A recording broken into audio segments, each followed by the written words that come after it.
Now, a new report shows women who live around the Agbogloshi e-waste sites could have traces of cancer-causing elements in their breast milk as a result of the excessive burning of electronic waste there. Out of over 100 breast milk samples taken by researchers at the Ghana Atomic Energy Commission, more than 90% of the women risk passing on poisonous metals to their babies through breastfeeding. My colleague Justice Beidu of our health desk has more in this report. This is one of your electronic gadgets come to die. Computers, refrigerators, wires, TV sets, you name it. All in hot, blazing fire. The boys who work here have come mainly from North Ghana and work from dawn to dusk, breaking their back in this toxic smoke. But the real people who pay the price for the waste they leave here run into the hundreds of thousands. One of them is Hanan Yusuf, who came here aged 14 and has been working for more than 10 years. Like this work, if you work it at any time at all, you will feeling malaria. Even when you bath, you won't see it unless you just go to some drugstore and buy some malaria medicine and take. Less than 200 meters away and across Ekole Lagoon, choked with plastic bags and everything garbage, is Ghana's largest slum, Old Fadama, home to more than 80,000 people. Inside is this small makeshift clinic. Many of the Sometimes we go there to sell. Our children get sick frequently. They cough a lot. I get fears for my child because of the smoke.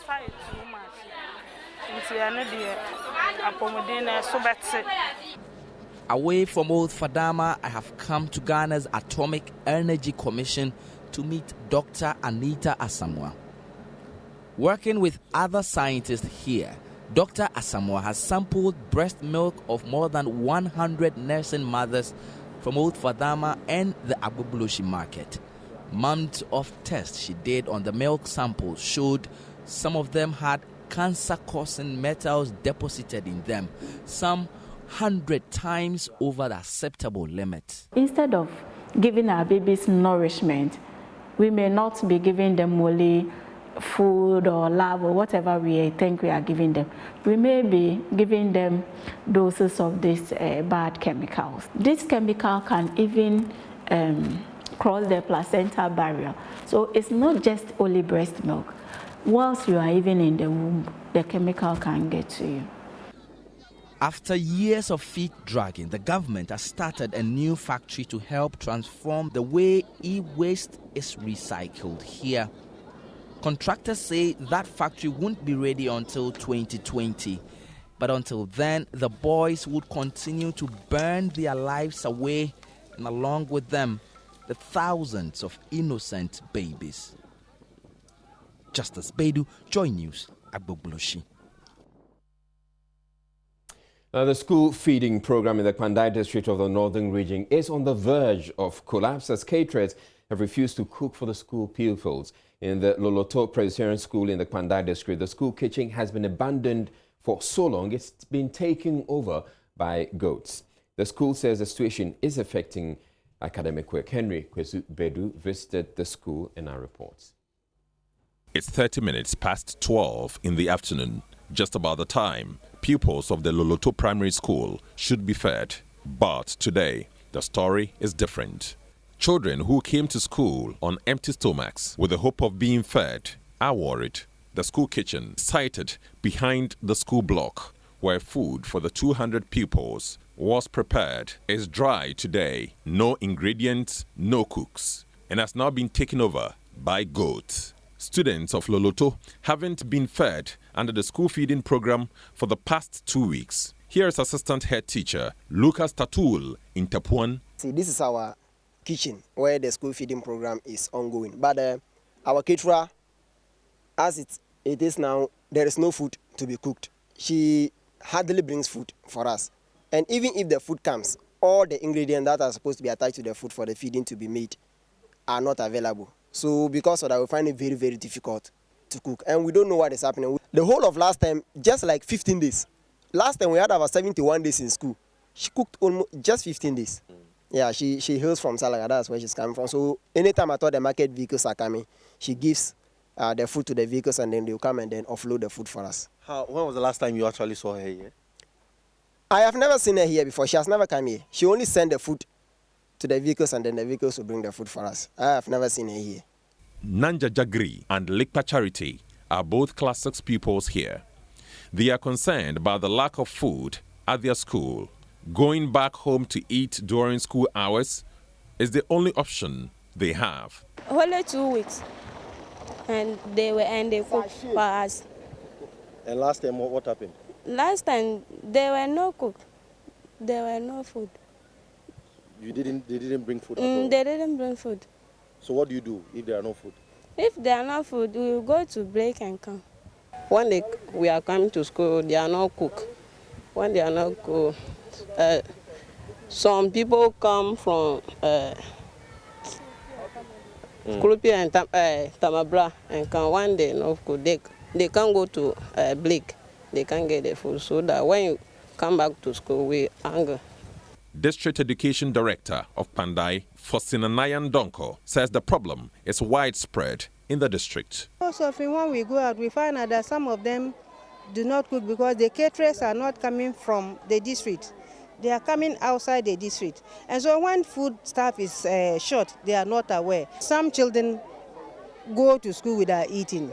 They leave their homes to the school without eating. And it is when they get to the school that they take their lunch and continue classes. So when they know that cooking is not going to be done today, they don't come to school.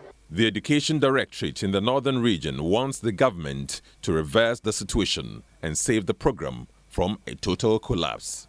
They are worried the school feeding program is gradually turning into a school-starving reality, a situation affecting school enrollment and attendance in the deprived communities. Henry Kwesi Bedu's report for JoyNews.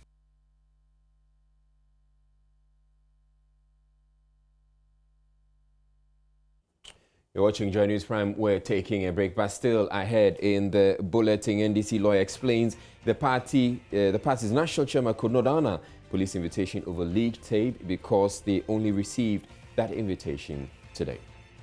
As at yesterday, Ofosampofo did not receive any letter. And the party has meanwhile indicated its resolve to unite and wrestle power from the NPP in 2020.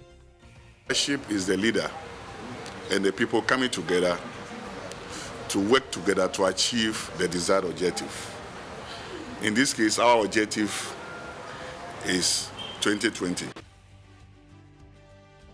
The Justice Short Commission is also recommending that the East Legon District Police Commander is sanctioned after 3 of his superiors challenged his claim of being sidelined in the Ayawaso West Wugong by-election security operation. Meaning that person has not been left out, or that person or group of persons should not have anything, to say that they've been left out.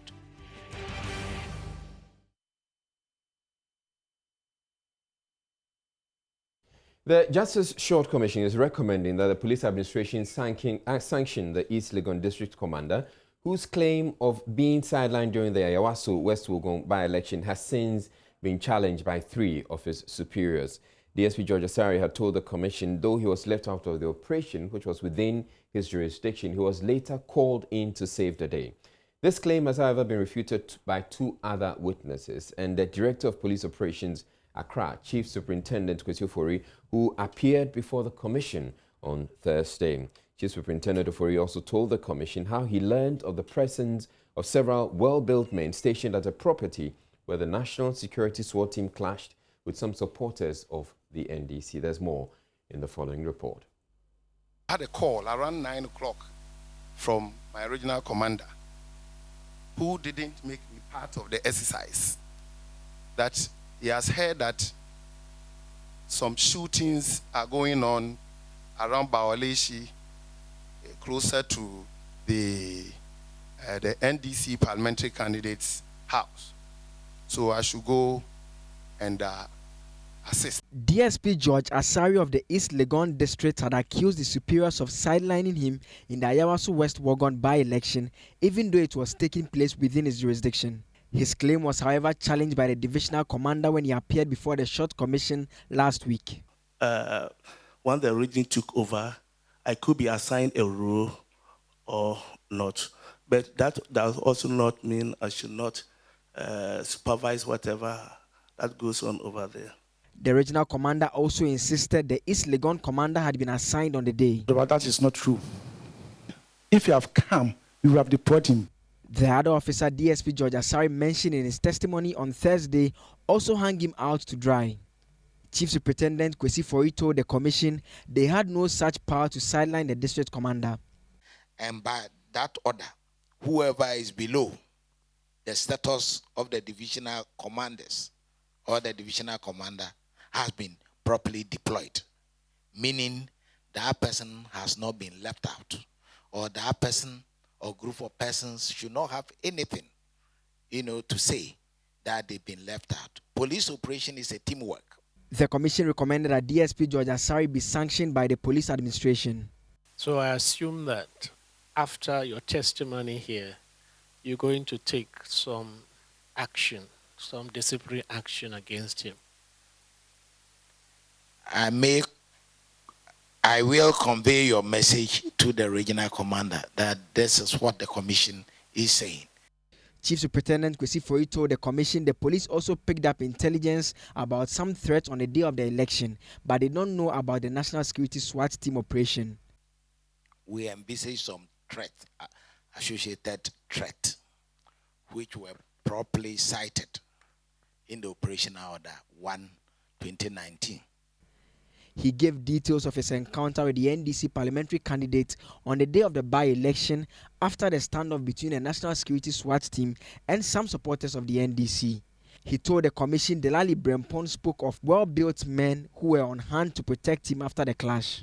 He was referring to those in front of his gate and a handful of them inside the house. About how many did you see in front of the gate? About 50 people. 50? Yes. 50? Yes. That including the outside end. And then aside those people, there are onlookers, which may number close to 100. Onlookers. But do you think he would be asking onlookers to provide security for him in the way that you were offering? No. Or he was not referring to the onlookers? No, he was referring to the 50. About 50 people. About 50 people. Yeah. DSP Abna Kwabna had informed the commission of a failure to retrieve more than 20 bullet shells from an individual identified as the Walla chief. The director of operations, however, says his men could have retrieved it if they had been informed. Sir, if we were to come to our notice regarding the Walla chief immediately, we have that force capability, to take those shells from anybody or group or person at the place. That one, the force level was very high. The commission was, however, not impressed. Broadcasters Bernard Avle and Paul Adomochi presented videos of the violence captured by their cameramen to the commission. The commission is to visit the Ayawaso West Wuogon constituency on a fact-finding mission on Friday. The opposition NDC has indicated its readiness to hand over the party's national chairman, Samuel Ofosu-Ampofo, to the Criminal Investigations Department of the Ghana Police Service to assist with investigations over a leaked tape with a voice believed to be his. The CID directed Mr. Ampofo to appear before questioning Thursday, but a member of the NDC's legal team says they only received the invitation letter Thursday afternoon. Abraham Amaleba tells JoyNews the party will be preparing Mr. Ampofo to appear before the police on Friday. Our mission is a simple one. We came to confirm about the letter that is making the social media and traditional media. This letter is indicating that our chairman has been invited by the police. In the meantime, he has not received any invitation from the No, police. he hasn't received the letter. No. The police So said that they've invited him yesterday. As at yesterday, Ofosampofo did not receive any letter. As at this morning, he didn't receive any letter. It was only when we got here that we were told that the letter has been deposited in our office. And that was around 12:15. Well, when we got here, the deputy director of CID indicated that they sent somebody to the party headquarters. And when I called our administrator, he confirmed that yes, they now have it. So as at yesterday and today, this morning, Ofosu Ampafo had not received any letter. So now that you've confirmed that he has received the letter, is your client going to another invitation? He would. He's not going to run away.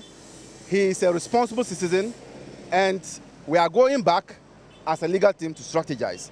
He's definitely going to respond to the police invitation. Is he going to come or respond? He will come. They want him personally, so he will come. So when is he coming? That we don't know yet, because we are yet to meet our legal team and strategize and then indicate when he will come.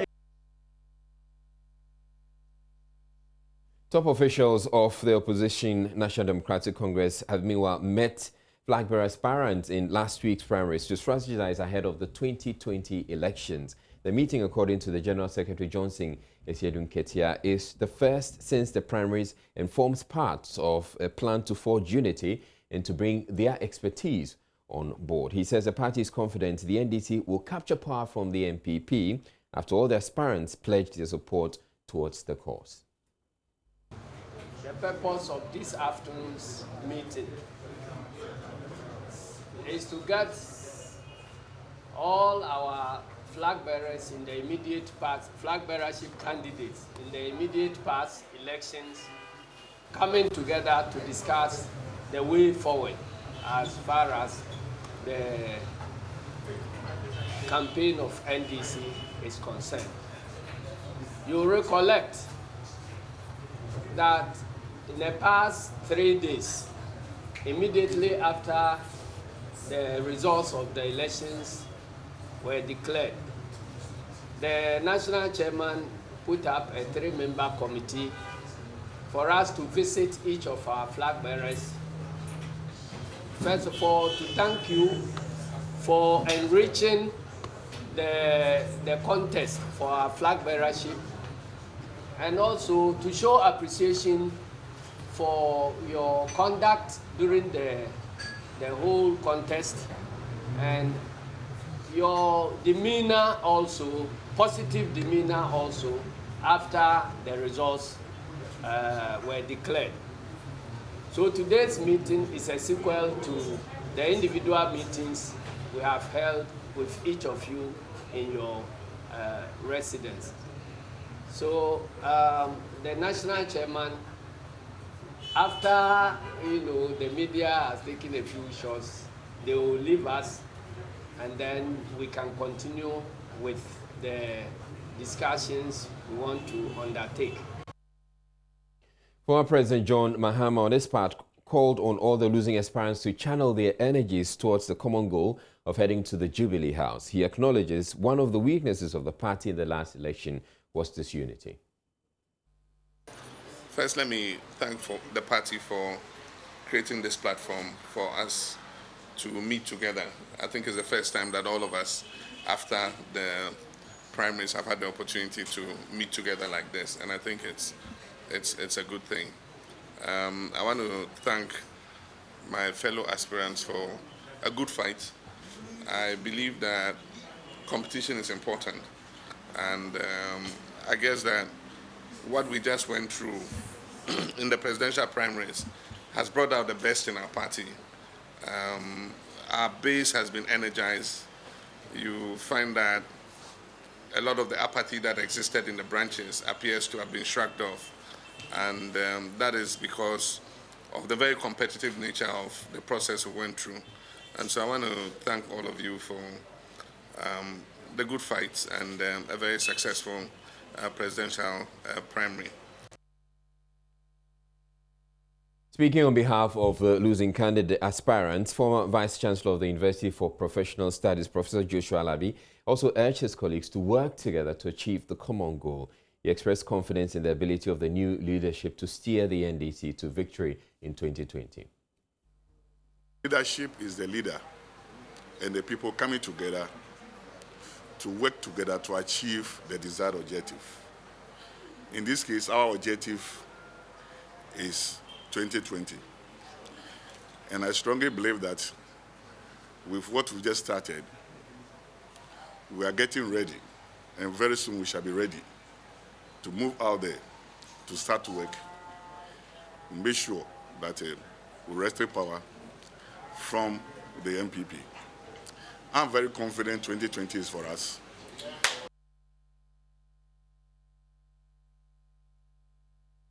We're taking a break here on Joy News Prime, but still ahead in the bulletin, President Akufo-Addo appoints ministers for the newly created regions in the ministerial reshuffle, which has seen the removal of the tourism minister, among others. And then later on in the bulletin, though the use of motorbikes for commercial passenger transport in Ghana is outlawed, there are many pushing for the law banning the operations as Okadas to be reviewed. And it turns out there are a few things Ghana could learn from Rwanda. But the first, you should have driving license, right? License, Yeah, okay. driving license. So if I don't have license, I can't ride. You can't ride. Really? It's forbidden. Yeah. And Business News is next with Sandra from the station day. But the first, you should have driving license, right?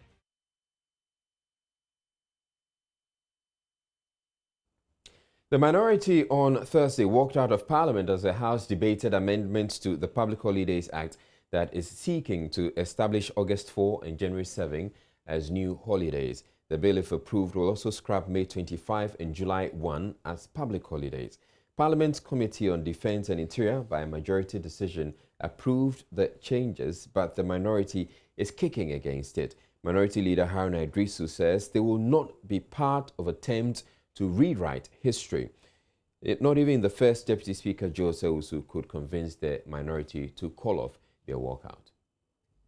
Whatever it is, Mr. Speaker, one, even the record already tells you, it's a majority decision. I can't change that. This same matter, the day which constituted Nkrumah's birthday as the Founders' Day, we debated it in this House. The people, the party in majority then, majority now, were in the minority. The Speaker now sat there and gave the account, the history. I regret that nobody has picked that transat and repeated what Mr. Speaker said, how he recounted the history of this country all the time up to the time. The people here, the minority then, did not walk out. They stayed and voted. That is democratic.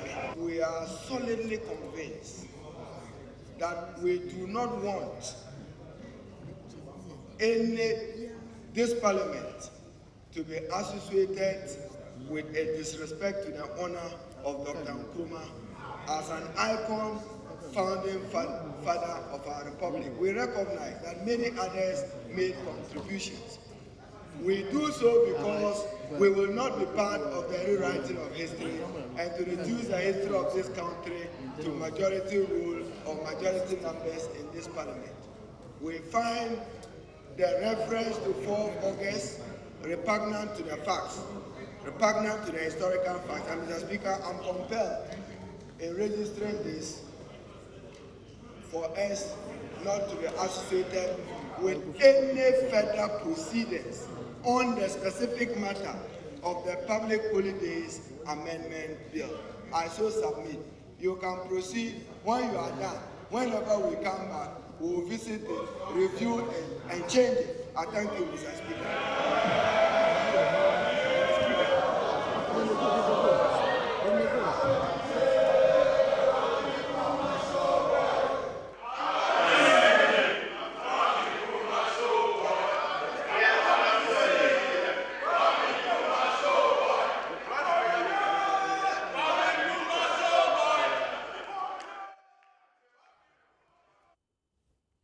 Majority Leader Osecheme Sambonsu has however justified the amendments. We cannot write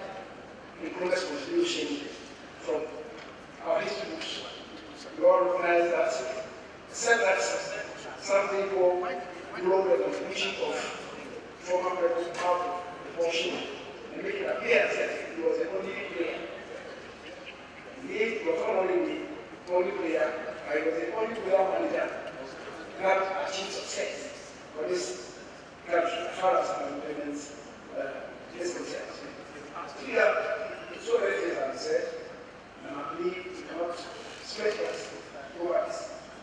And I believe that what the report that has come from the committee says no, that the committee examined, the entirety of the committee examined the position of the player. The entirety of the committee got satisfied with the provisions of the player and recommend this passage.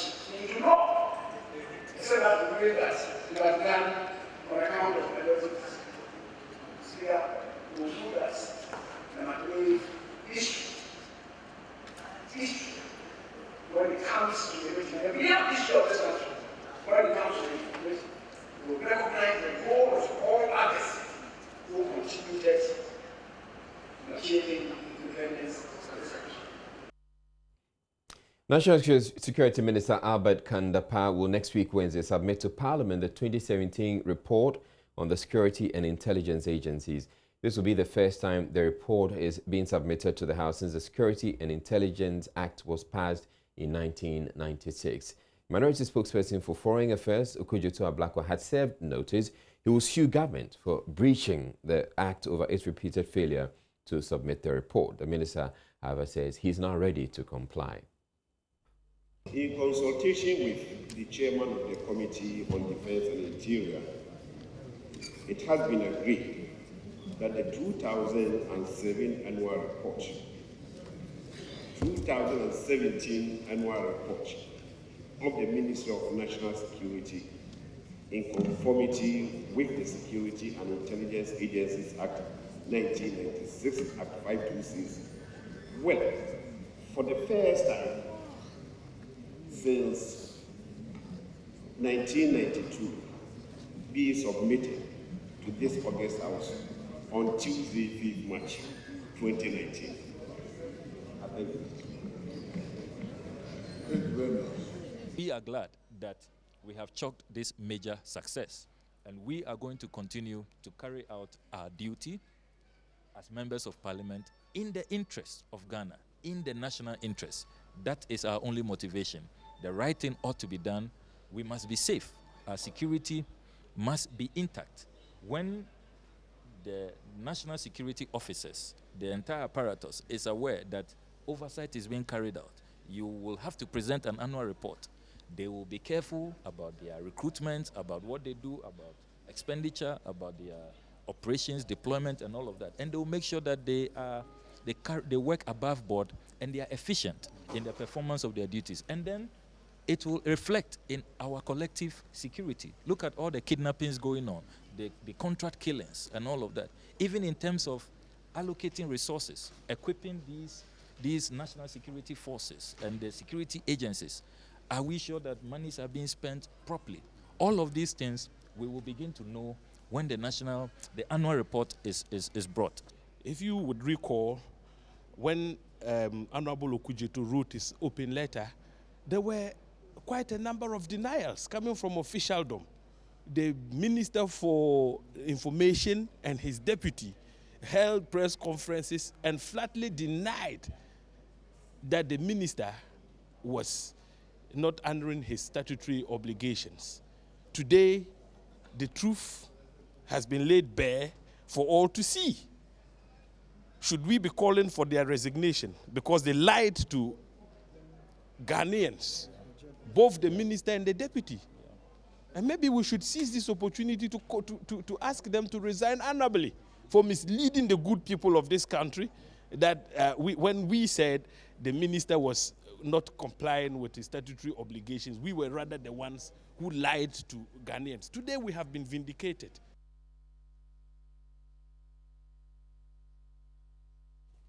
Now, President Akufo-Addo has announced 9 changes to the composition of his government, the second reshuffle since he took office in 2017.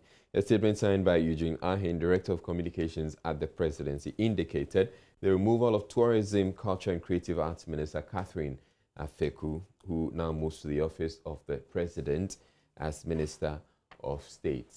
In her place, we have Barbara Oting Jesse, the former Deputy Minister for Lands and Natural Resources. She's now the Minister Designate for Tourism, Culture and Creative Arts.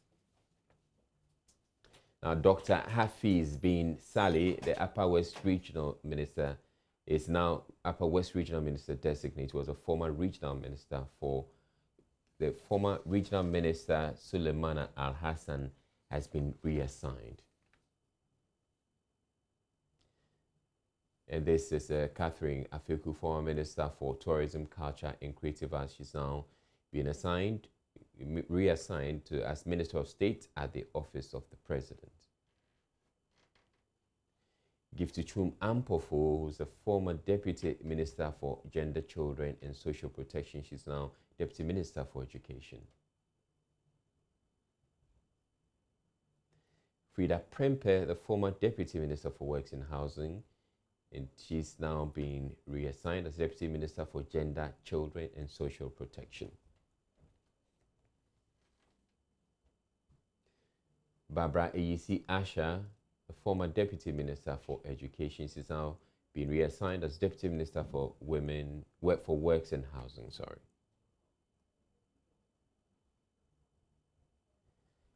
And then Nana Eya, Member of Parliament for Goma Central Constituency, she's now Deputy Minister Designate for Lands and Natural Resources. Alex Kojo Aban, Member of Parliament for Goma West Constituency, has been appointed Deputy Minister Designate for Health. And then Ya Afo, Member of Parliament for Jamang South, has been appointed Deputy Minister Designate for Aviation. President Akufo-Addo has also nominated a new minister for the Western region to replace the current minister, Dr. Kweku Uswefriye. In a letter to Parliament, the President indicated he is nominating current Deputy Aviation Minister Kofi Otridako as the new regional minister. The President has also appointed Deputy Health Minister Kingsley Abuajijedu as Minister for Western North. He also nominated ministers and deputies for all the 6 newly created regions. Speaker of Parliament, Professor Aaron Maikokwe, announced this to the House on Thursday and charged the Appointments Committee to work at vetting the appointees as soon as possible. Mr. Johnson Avulity, Deputy Minister for Volta Region. Mr. Speaker, it is my hope that parliamentary approval of the above-named regional ministers designates and deputy ministers designates can be done quickly so that they can take up their new offices promptly and ensure the establishment and development of those new regions. Yours sincere and with warm regards, signed, His Excellency, the President. The communication is accordingly referred to the Appointments Committee.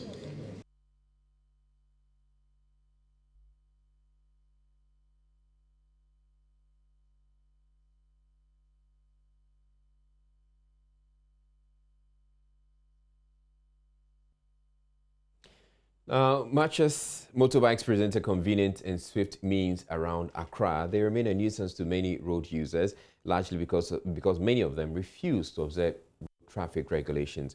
Though the use of motorbikes for commercial passenger transport is outlawed in Ghana, there are many pushing for the law banning it as Okadas to be reviewed. JoyNews' Matilda Omega was recently in the Rwandan capital, Kigali, where taxi motors, as the Okadas are known there, are very much part of the transport system. She reports Ghana could learn a thing or two from the Kigali example.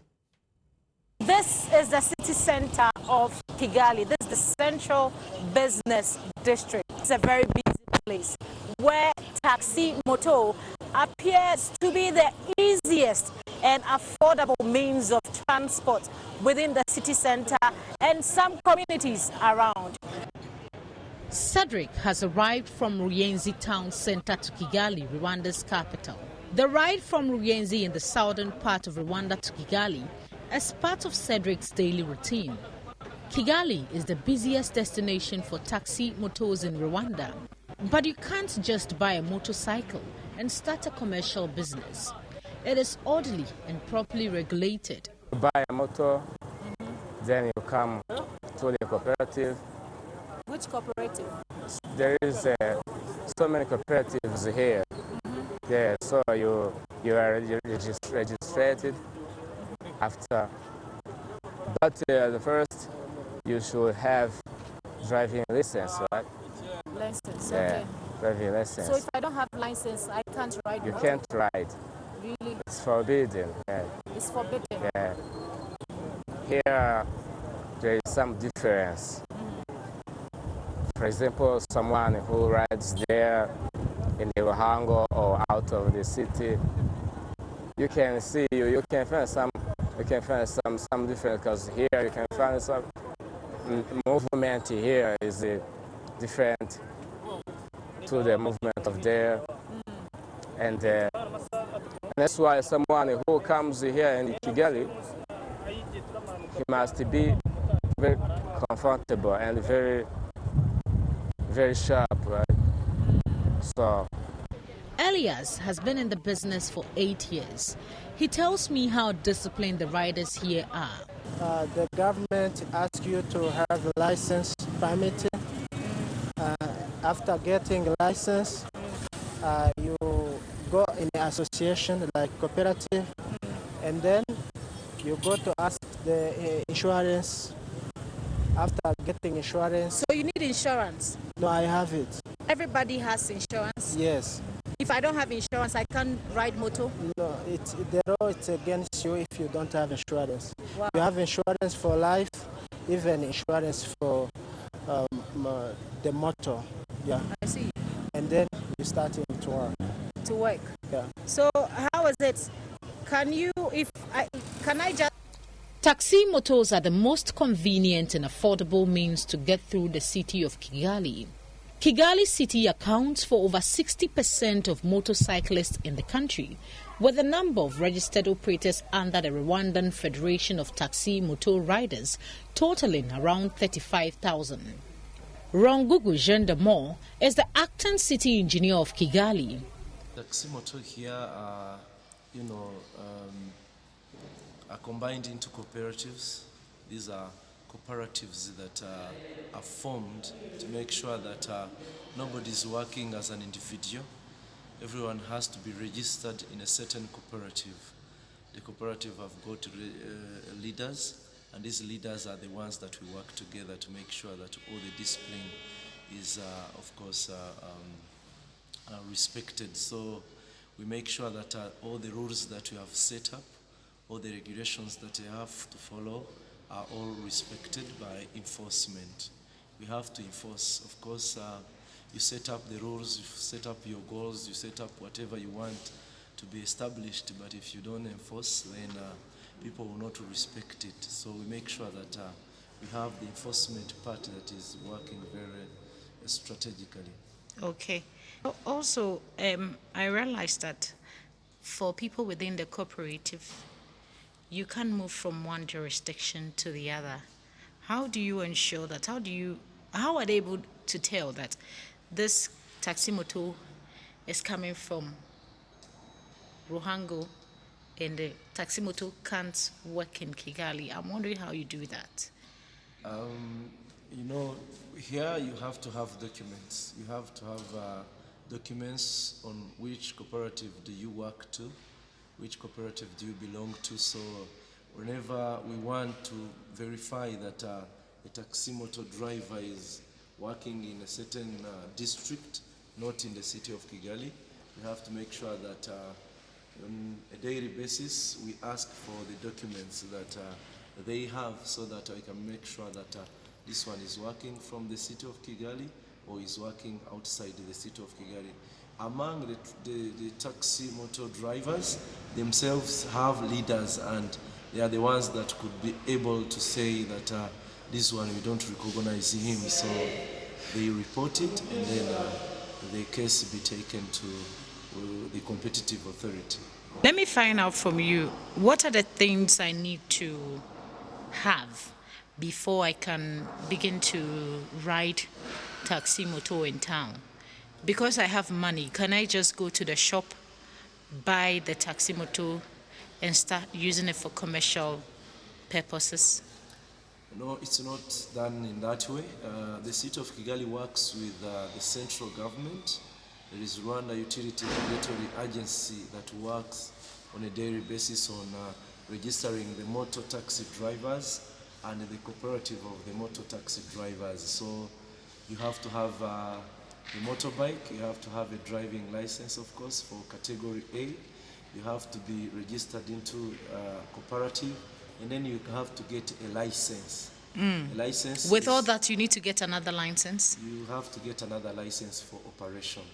A license will be provided by Rwanda Utility Regulatory Agency, and then the city of Kigali comes into managing the cooperatives. Okada is a thriving business in Ghana, but many of the users lack discipline and regard for road traffic regulations. In fact, the trade is illegal in Ghana, but of course, there are still dozens of riders using their private motorbikes for commercial purposes. And the trend has been blamed on lax implementation of the law by city authorities. There are certainly many lessons to be drawn from the Rwandan experience. For JoyNews, Matilda Vamaga, Kigali, Rwanda. And well, before Sandra Apeno brings you more business news, we just want to remind you that it's been 195 days since Priscilla Blessing Bentum, the first of the three females believed to have been kidnapped in Takoradi, disappeared. Of the other two, Ruth Love Kwesing has been gone for 85 days, whilst Priscilla Mantebia Crunchy has been gone for 68 days.